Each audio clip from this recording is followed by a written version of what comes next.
Good evening everyone. कैसे हैं आप सभी लोग। तो कल हम लोगों ने पढ़ा था एक बेसिक प्रोग्राम जिसमें हम टू डायमेंशनल एरे के प्रोग्राम को डिस्कस किया था। और उस बेसिक प्रोग्राम को हम लोग कह रहे थे मैट्रिक्स बेसिक प्रोग्राम। इस तरीके से आप मान के चल लीजिए कि कभी भी आपका टू डायमेंशनल एरे का प्रोग्राम होगा तो वो मैट्रिक्स का ही प्रोग्राम कहलाता है। आज हम लोग जो करेंगे वो है हमारा ट्रांसपोज ऑफ मैट्रिक्स। तो सबसे पहले ये समझ लीजिए ट्रांसपोज ऑफ मैट्रिक्स होता क्या है। फॉर एग्जाम्पल अगर मेरी कोई इस तरीके से मैट्रिक्स है जिसमें लिखा हुआ है 1 2 3 4 5 6 7 8 9। अगर कोई मुझसे कह रहा है आप इसको ट्रांसपोज करके बता दीजिए, तो सिंपल जो भी आपका यहाँ पे रो में लिखा हुआ है वो इस तरीके से कॉलम में आ जाए। जैसे कि 1 2 3, फिर नेक्स्ट वाली रो का डाटा 4 5 6, थर्ड वाली रो का डाटा 7 8 9, मतलब कि रो को कॉलम में चेंज कर दिया जाए। तो चलिए फिर इसको हम लोग स्टार्ट करते हैं, पढ़ते हैं क्या क्या होगा। यहाँ पे आप देख लीजिए एक मैंने कंडीशन ऊपर कमेंट के फॉर्म में लिखा हुआ है, it is possible only on square matrix. इसको आप थोड़ा सा ध्यान रखिएगा। अगर आपका ऑर्डर यानी कि रो एंड कॉलम अगर इक्वल हैं तभी आपकी ट्रांसपोज ऑफ मैट्रिक्स की पॉसिबिलिटी। तो चलिए, शायद बेसिक नॉलेज आपने ले ली है, तो हम प्रोग्राम को डिस्कस करते हैं। थोड़ा सा स्पीड से चलेंगे क्योंकि कल का जो हमने मैट्रिक्स वाला प्रोग्राम पढ़ा था उसी को बिल्कुल बेस लेते हुए हम यहाँ पे करेंगे। तो सबसे पहले आपको पता है हमने एक पैकेज कॉल करा रखा है जिसके बिहाफ से हम स्कैनर क्लास कॉल कराते हैं, और स्कैनर क्लास की हेल्प से हम एक ऑब्जेक्ट बना करके यूजर के थ्रू अपने डेटा को कॉल कर लेते हैं। ठीक है, तो फिर हम इसी के कंटिन्यूशन में रखते हैं। यहाँ पे आप देखेंगे तो सबसे पहले क्या मैसेज मिल जाएगा हमारे यूजर को, enter number of rose and columns.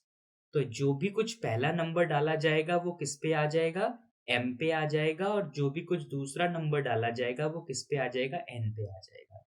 अब आपको यहाँ पे पता है दोनों सेम रहते हैं, तो आप चाहें तो एक ही वेरिएबल लेके भी सॉल्व कर सकते हो, कोई प्रॉब्लम नहीं है।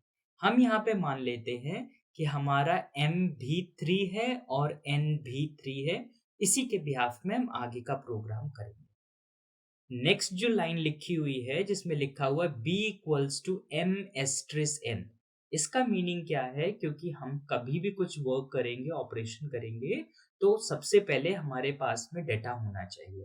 तो डेटा के लिए हमने क्या किया, यूजर को यहाँ पे कॉल करवाएंगे कि आप क्या इनपुट कर दीजिए, enter 9 numbers, because when you multiply it by this 3 into 3 it will become 9।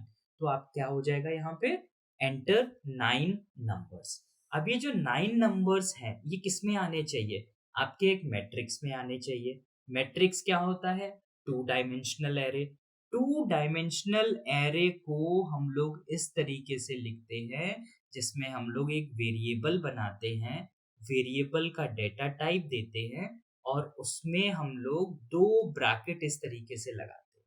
कल भी मैंने आपको बताया था ये ब्रैकेट आप पहले भी लगा सकते हो, एक ब्रैकेट पहले एक ब्रैकेट बाद में भी आप यहाँ पे इनपुट कर सकते हो। तो आगे बढ़ते हैं। यहाँ पे देखिए आप लोग, जो हम लोग यहाँ पे करेंगे वो है हमारा, अब जो मैसेज जाएगा यूजर के पास में वो क्या पहुंचेगा, एंटर 9 numbers। तो यूजर फटाफट फटाफट 9 numbers डालना स्टार्ट कर देगा। तो मान लेते हैं यूजर ने इनपुट किया 1 2 3 4 5 6 7 8 9। यूजर ने ये नंबर्स इनपुट कर दिए। हमें इसे अपने ए नाम के एरे में पहुंचाना है। ए नाम का एरे क्या है आपका, वो आप पहले बना लीजिए। ए नाम के एरे में आपका क्या हो जाएगा, क्योंकि मैट्रिक्स कैसी है, 3 into 3 की है, तो हम इस तरीके से मान लेते हैं। अब आप यहाँ पे देखिए, सबसे पहले आई कितना है, 0। कंडीशन क्या है, आई इज लेस देन 3। तो कंडीशन कैसी हो जाएगी इस समय, ट्रू।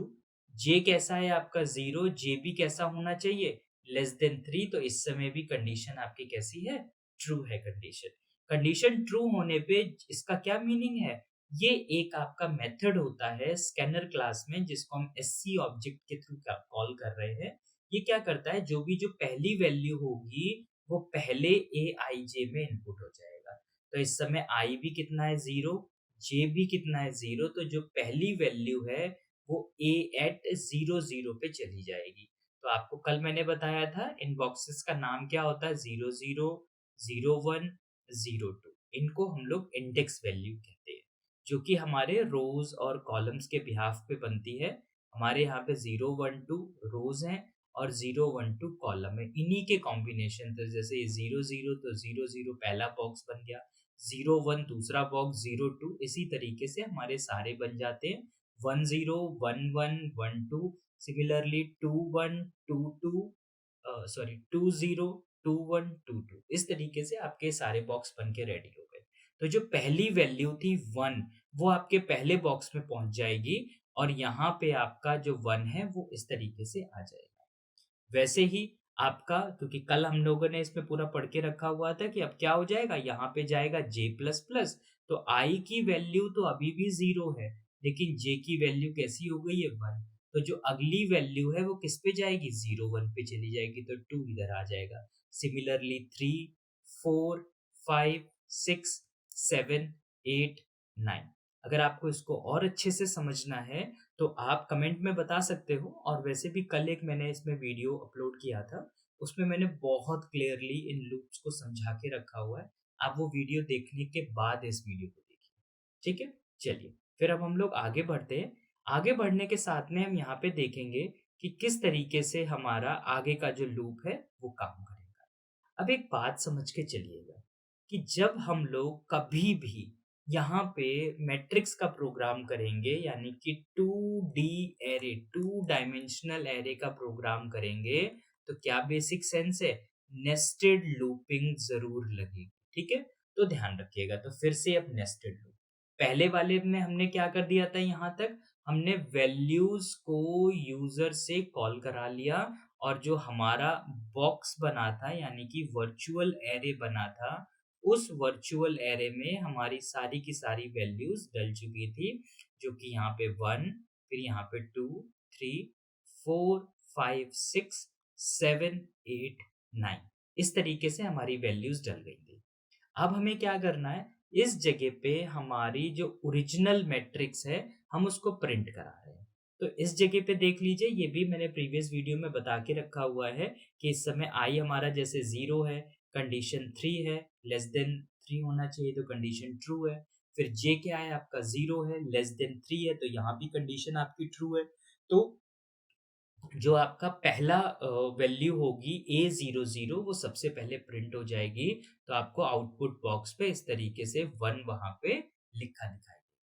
अब क्योंकि यहाँ पे स्लैश टी लगा हुआ है, बैकवर्ड स्लैश टी, इसका मतलब क्या होता है, एक प्रॉपर गैप के साथ में। तो जैसे पहले वैल्यू इधर है तो दूसरी वैल्यू इधर आएगी, तीसरी वैल्यू ऐसे, इस तरीके से एक प्रॉपर गैप के साथ में वो काम करता है। क्यों करते हैं, वो इसलिए किया जाता है ताकि अगर कभी कोई 2 डिजिट 3 डिजिट या 4 डिजिट का भी नंबर आ जाए तो वहां पे कभी भी ऑड सा फील ना हो। कल के वीडियो में मैंने एक हिंट दिया था, ठीक है? तो आप लोग शायद उसको देखने के बाद ही इसको देख रहे हो। अब एक बेसिक सा लॉजिक है ट्रांसपोज ऑफ मैट्रिक्स में। देखिए, आप डायरेक्ट भी कर सकते हो, मैंने यहाँ पे क्या किया, एक और मैट्रिक्स बना लिया। तो पहला मैट्रिक्स, इसको मैंने दूसरे में ट्रांसपोज कर लिया और फिर मैं इसको प्रिंट करा लूंगा। अब ट्रांसपोज करने के लिए मैंने एक मैट्रिक्स बनाया, तो पहली वाली मैट्रिक्स का नाम ए था, इसका नाम मैंने क्या रख दिया, सी। बी नाम का वेरिएबल मैंने और ऊपर इस्तेमाल किया होगा, ठीक है? लिखने का ये तरीका होता है, याद रखिएगा, किसी भी एरे को अगर हम लोग साइज एलोकेट कर रहे हैं, बता रहे हैं उसकी साइज क्या है, तो हम हमेशा इसी तरीके से लिखेंगे। जैसे कि अगर मैं आपको हिंट के लिए बताऊं, यहाँ पे अगर 1 डायमेंशनल एरे होता तो हम कैसे लिखते, int C single bracket equals to new small I के साथ में इंट, और सिर्फ एक ही बार ब्रैकेट, क्योंकि हमें उसकी एक ही बार साइज बतानी पड़ती है, और इस तरीके से। यहाँ पे हमारा 2 है तो 2, रोज इसको बोलते हैं जो पहले लिखा जाता है, कॉलम, इसमें सिर्फ नंबर ऑफ क्या बन पाता है आपका, रोज बन पाएगा, या नंबर ऑफ कॉलम्स ही बन पाएगा, कोई एक चीज आप बना पाएंगे। चलिए आगे बढ़ते हैं।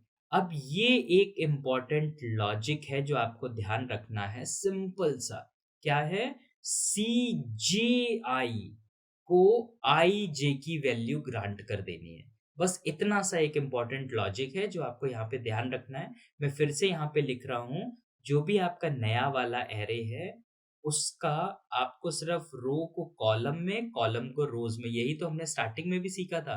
आउटपुट भी क्या आएगा, ये जो रो है ये कैसी बन जाएगी, कॉलम में बन जाएगी। इस तरीके से तो यहाँ पे भी आपको सिंपल सा वही करना है। और क्या चीज़ है, जो आपकी ओरिजिनल एरे है उसको आप नॉर्मल लिख दीजिए। तो इस हिसाब से समझिए कि सबसे पहले हमारा आई और जे दोनों कैसा है, ज़ीरो ज़ीरो। तो जो पहली वैल्यू है 1, वो हमारे 1 पे आ जाएगी।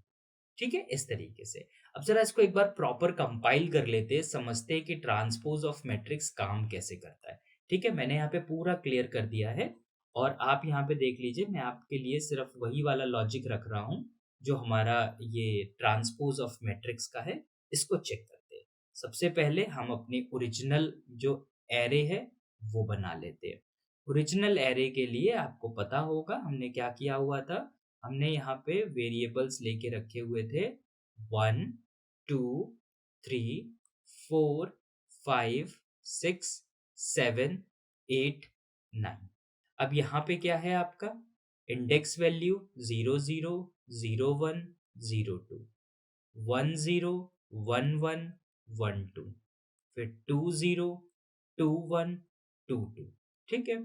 इसका मतलब जो हमारा जो एक अगला मैट्रिक्स है जिसका हमने नाम क्या दिया हुआ है सी, उसकी भी इंडेक्स वैल्यू होगी, उसका भी इंडेक्स वैल्यू हम लोग बना लेते हैं। उसकी इंडेक्स वैल्यू के लिए क्या है यहाँ पे, वो देखिए 0 0 0 1 0 2, इंडेक्स वैल्यू तो वही रहनी है, 1 0 1 1 1 2, 2 0 2 1 2 2। अब हम ये देखेंगे आखिर में ट्रांसपोज हो कैसे रहा है। थोड़ा ध्यान से और अच्छे से समझते जाइएगा। सबसे पहले इस जगह पे आप देखिए, मैं सिर्फ इतने ही लूप की बात कर रहा हूँ, यहाँ से लेके यहाँ तक की। तो आई आई की वैल्यू कितनी है, ज़ीरो। उसके साथ में कंडीशन क्या दिया हुआ है, ज़ीरो इज लेस देन 3। तो इस समय आपकी कंडीशन कैसी है, ट्रू है। कंडीशन ट्रू है तो वो अपने करली ब्रैकेट के अंदर आ जाएगा। जे कैसा है आपका, जे इक्वल्स टू है ज़ीरो। उसकी भी कंडीशन क्या है, ज़ीरो इज लेस देन 3, क्योंकि ये एम है ये एन है और दोनों बराबर होते हैं। तो इसकी भी कंडीशन ट्रू है तो वो भी अपने करली ब्रैकेट में आ जाएगा।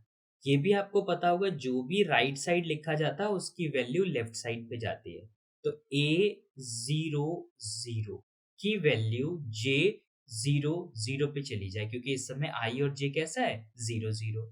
तो ए ज़ीरो ज़ीरो की वैल्यू ध्यान से समझिए, ए ज़ीरो ज़ीरो की वैल्यू कितनी है, 1 है। वो किस पे चली जाए, सी ज़ीरो ज़ीरो पे। तो वो सी ज़ीरो ज़ीरो पे यहाँ पे आ जाएगी। ये ध्यान से समझिएगा, ए है और ये सी है। इतना क्लियर हो गया।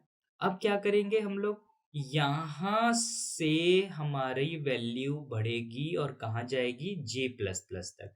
पहले इंटरनल लूप क्लोज होता है फिर एक्सटर्नल लूप। तो क्या हो जाएगा, जे प्लस प्लस। अब जे की अगली वैल्यू कितनी हो जाएगी, 1 हो जाएगी।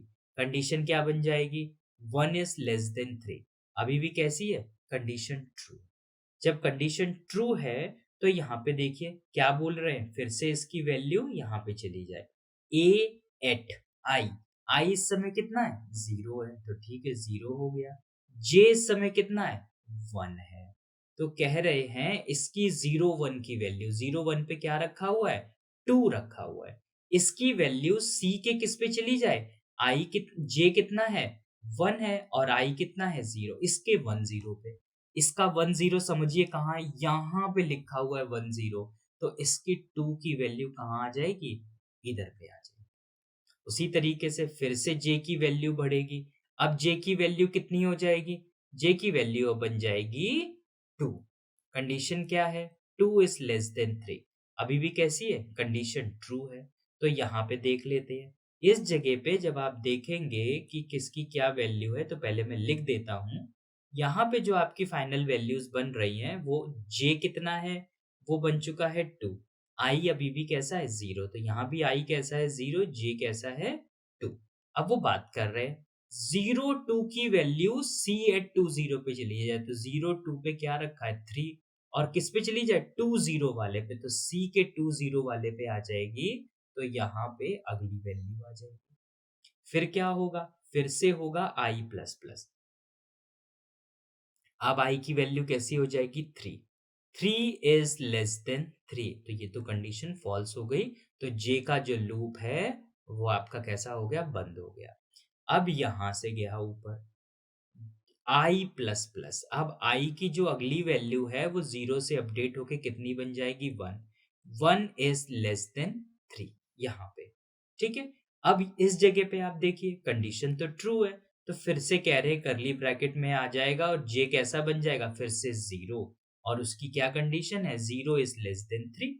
अब जब 0 इज लेस देन 3 यहाँ पे कंडीशन ट्रू है, तो फिर क्या होगा, फिर से ये सेम काम करेगा अपना। किस तरीके से, अपने इंटरनल इसमें आएगा। कह रहे ए आई जे, जो आपका ये पहला वाला लूप है इसका आई जे, तो आई कितना है इस समय, 1 है। जे कितना है, 0। इसका 1 0 पे देखो, ये है 1 0, वैल्यू कितनी है, 4। ये किस पे चला जाए, सी जे आई। जे कितना है, 0। आई कितना है, 1। तो 0 1 पे यहाँ पे 4 इस जगह पे आ जाए। फिर क्या होगा, फिर से बढ़ेगा जे प्लस प्लस। जे की वैल्यू कितनी हो जाएगी, 1। और कंडीशन क्या है, 1 इज लेस देन 3। अब जब जे की वैल्यू कितनी हो गई है, 1, और आई तो ऑलरेडी 1 है, तो दोनों कैसे हो गए, 1 1। इसके 1 1 पे क्या रखा हुआ है, 5। वो कह रहा है इसके 1 1 पे आ जाओ, इस जगह पे। तो इस हिसाब से, मेरे हिसाब से आपको समझ में आ गया होगा, 1 2 3 4 5, फिर यहाँ 6 आ जाएगा, फिर 7 8 9। इस तरीके से आपका ये पूरा का पूरा मैट्रिक्स प्रिंट हो जाएगा। आप समझिए। अब जब आपने ये कर लिया है, क्योंकि आपको पता है, जैसे मार्केट में बोलते हैं ना कि जब तक आपको वो लोग बाहर सारे प्रोडक्ट वगैरह प्लेस करके रखते हैं, ठीक है, ताकि वो आपको जब दिखेगा तो उनका प्रोडक्ट बिकेगा, ठीक है। सिमिलरली यहाँ पे भी वही है कि अगर आपका आउटपुट नहीं है, तो अंदर कंपाइलेशन ने क्या काम करके रखा है उससे कोई सेंस नहीं बन रहा। तो अब आपको अपना जो सी मैट्रिक्स बन गई है ट्रांसपोज होने के बाद में, उसको आउटपुट करना है। आउटपुट करने के लिए आपको ये जो कोड है वो इस्तेमाल करने हैं, जो मैं यहाँ पे सर्कल कर रहा हूँ। अब इनमें ध्यान से समझिएगा। ये वाला जो है वो कैसे आप लिखोगे, 0 जाना है m तक, और बिल्कुल मैट्रिक्स में सॉरी जो लूप्स हैं उनमें कोई चेंजेस नहीं हुए, 0 n इतना ही जा रहा है। बस इस जगह पे आपको ln का इस्तेमाल नहीं करना है, ताकि जो पहले लाइन वाले हैं वो इजीली प्रिंट हो जाए। तो 1 4 7 ऐसे प्रिंट होंगे। फिर जे की लूप बंद हो जाएगी, फिर ln लगा होगा। ln के बिहाफ से कर्सर कैसा आ जाएगा, नेक्स्ट लाइन में आ जाएगा, और फिर वो आपके नेक्स्ट वैल्यू प्रिंट कर देगा, 2 5 8 एंड सो ऑन, इस तरीके से। ठीक है। तो फटाफट फटाफट एक लाइन को जरा चला के देख लेते हैं, समझते हैं कि किस तरीके से क्या आउटपुट आ रहा है। आई कितना है इस समय, फटाफट फटाफट कर लेते हैं। आई 0 है, कंडीशन क्या है, 0 इज लेस देन 3, कंडीशन कैसी है, ट्रू है, अपने लूप में आ जाएगा। जे कैसा है आपका, 0 है, जे इज लेस देन एन, यानी कि 0 इज लेस देन 3, अभी भी कंडीशन ट्रू है। कह रहे क्या, विदाउट एल एन क्या प्रिंट हो जाए, सी आई जे। अब देखो सी की क्या बन गया था, याद करो, वो जो ब्रैकेट जो आपके बन गए थे, एरे का जो बन गया था वो क्या था, 1 2 3 4 5 6 7 8 9, ये आपका एरे बन चुका था। इसी को हम लोग यहाँ प्रिंट करा रहे हैं। तो सबसे पहले 0 0 पे क्या रखा हुआ है, 1 रखा हुआ है, तो आउटपुट स्क्रीन पे क्या आ जाएगा, 1 आ जाएगा। फिर उसके बाद जे की वैल्यू इंक्रीज होगी, कितनी बन जाएगी, 1 बन जाएगी, तो जो 0 1 पे रखा है वो हो जाएगा। फिर जे की वैल्यू कैसी बन जाएगी, 2 बन जाएगी, तो जो 0 2 पे रखा है वो प्रिंट हो जाएगा। ठीक है। अब इन सबके साथ में स्लैश टी लगा है। स्लैश टी मैंने अभी थोड़ी देर पहले भी आपको समझाया था, फिर से रिवाइज करा रहा हूँ। स्लैश टी का मतलब एक प्रॉपर गैप के साथ में, एक छोटा सा एग्जांपल दे के बता देता हूँ। फॉर एग्जांपल, अगर मेरा पहला नंबर है 100, दूसरा नंबर है 2, और तीसरा नंबर है 52, ठीक है। यहाँ पे मान लीजिए मेरा पहला नंबर बन गया है 20,000, दूसरा नंबर मेरा बना जाकर के मान लीजिए 500, और तीसरा नंबर बना जाकर के मेरा 72 मान लीजिए, ऐसा नंबर। तो कितना ऑड सा लग रहा है।